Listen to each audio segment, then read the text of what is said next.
Alright, welcome back to Onirim. Just before we move on, one addendum to the expansion video that I just recorded. I already made a mistake.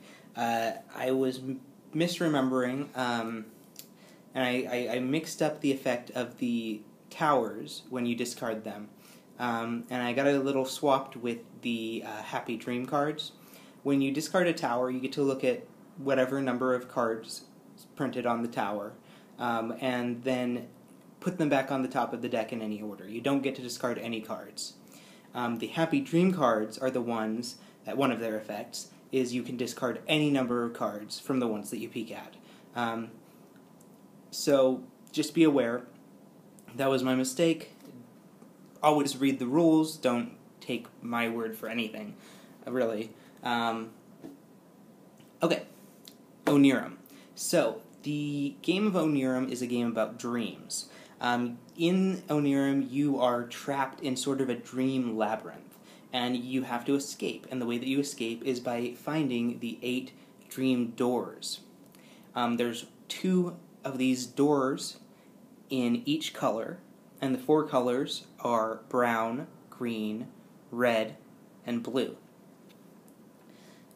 Once you've found all 8 doors, the game is immediately over, you win. If you get through the bottom of the deck without finding all 8 doors, you lose. So, it's sort of a race. Try to find all 8 doors before you get to the bottom of the deck. And that's why, in the previous video, I described discarding cards is generally bad, because you don't ever get to reshuffle, your discard pile into your draw deck and start again. These cards are all you get, to find the 8 doors and escape. Once you're done, your time is out. So, how do you do this? Well, the majority of the game is spent playing cards from your hand into what's called your labyrinth. So you begin the game with a hand of 5 cards, and they are all going to be these labyrinth cards. The labyrinth cards, similar to the door cards, come in 4 colors, matching the colors of the doors, and they all have a symbol in the top left and top right corner, matching symbols in both corners. When you play a card into your labyrinth, it's very simple.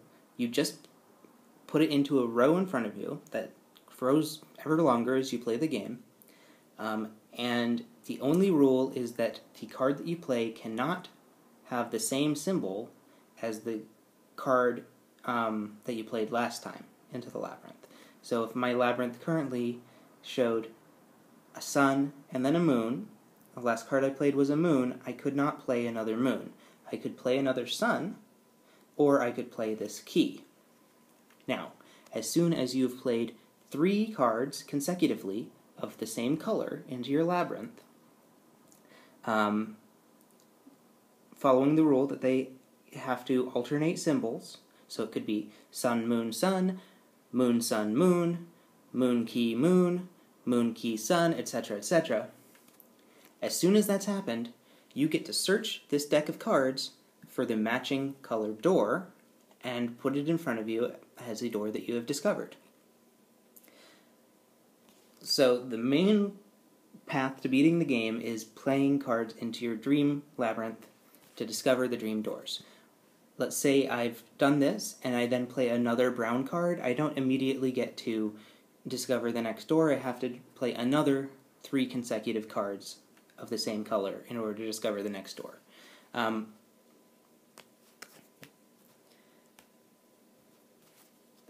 There are a few hitches, though.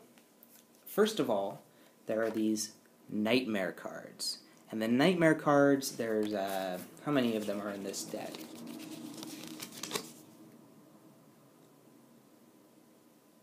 10 of them. Seems like more, really, because they come up all the time. The nightmare cards are really bad.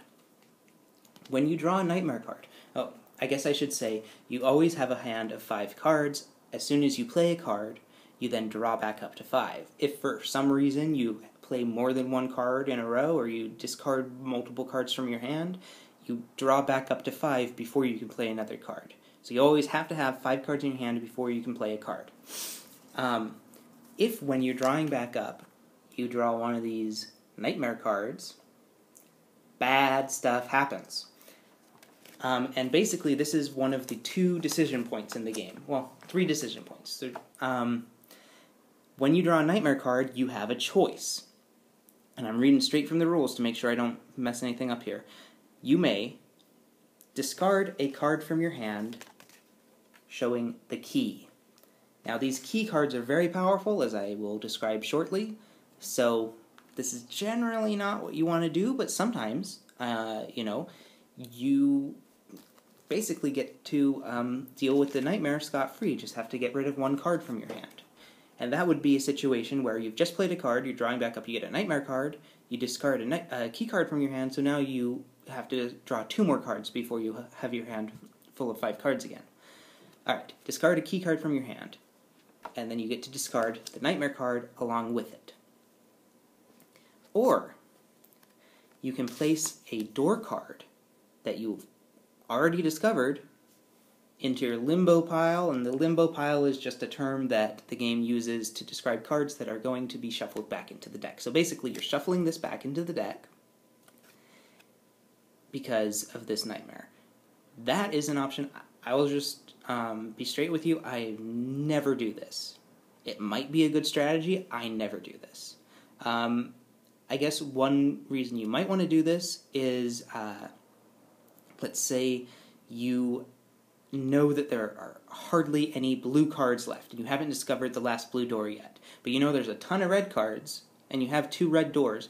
You might get rid of one of your red doors in the hopes of finding it again before the game ends. But because the entire goal of the game is discovering these 8 doors, I never discard them if I can help it. So that's another option to dealing with a nightmare card. The next 2 options are pretty similar, actually. Either you discard your entire hand. Now, obviously, if you have any keys in your hand, it's probably better to just discard the key. If you don't, you can discard your entire hand and draw back up.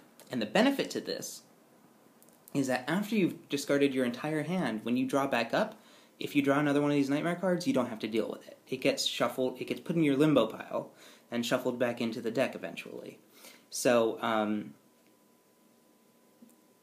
if you have a really, really poor hand, you don't really have any options, you're not seeing anything important with those cards, discard your whole hand.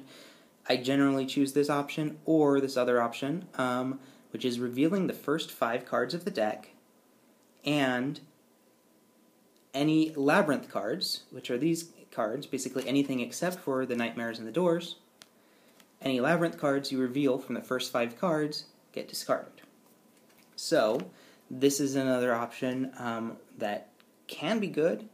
If you just happen to have a lot of nightmare cards coming up in the deck, you might only end up discarding 1 or 2 or 3 labyrinth cards instead of 5, which you would do if you discarded your entire hand. But, like I said, this deck is all you have. So since you don't know what those next 5 cards are, you might end up discarding 3 key cards. Or, all of the moon cards that you would need to find a door that you need. So any option you choose is risky. And the entire game is about managing the risk and deciding which is the best option at the moment to deal with the nightmare. I mentioned there are about 3 key decision points in the game. One of them is what to do when you draw a nightmare. The other one, or another one, is in which order to go after these doors. Now, like I said before, you can go after the doors in any order, it doesn't matter. And so let's say you have a hand of cards, you have 2 cards of one color, 2 cards of another color. One of the choices you have to make is, do I go after brown, do I go after green?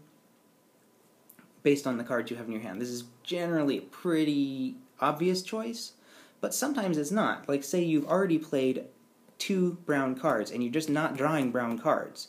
Do you keep drawing cards and wasting, like basically burning through the deck trying to find the next brown card, or do you just move on and start a new color? You know, that's a decision you might have to make in this game.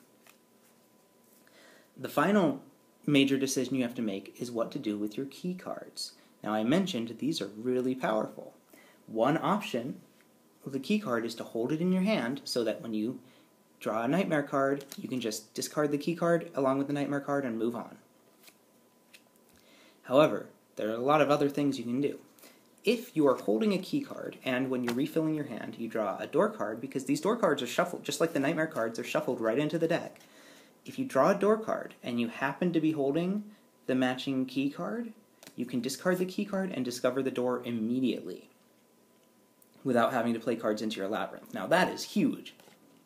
I'm going to be honest with you, that hardly ever happens when I play the game. Maybe I'm just playing it poorly, but that's pretty good. So that's another reason you might want to hold on to these key cards. But there's another use, and another use for the key cards is playing them into your labyrinth. I do this sometimes. You know, it doesn't seem very efficient because these key cards can be used for so many other things to play them into your labyrinth, but if you got 2 symbols already and you just need a 3rd one, you know, that's just as good as drawing a door card and playing the key. You just play the key and you get the door. So that's another option. The final option, though, and what makes these cards so powerful, is you can discard a key card instead of playing a card for your turn and draw the top 5 cards of the deck. And I just did this just randomly, and I drew these 5 cards. Now, whenever you do this, whenever you discard a key card, you have to discard one of these 5 cards that you drew. You can never discard a door card. Those always go into your limbo pile to be reshuffled back into the deck if you draw them or whatever.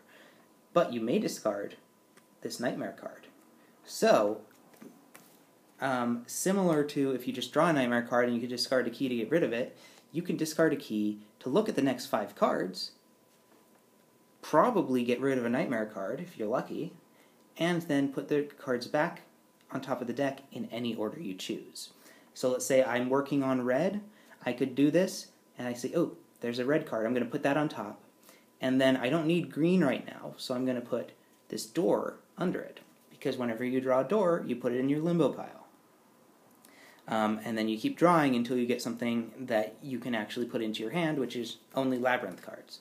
And that's sort of an advanced technique of the game, but basically, like I said about the limbo pile, it just means it's going to get shuffled into your deck.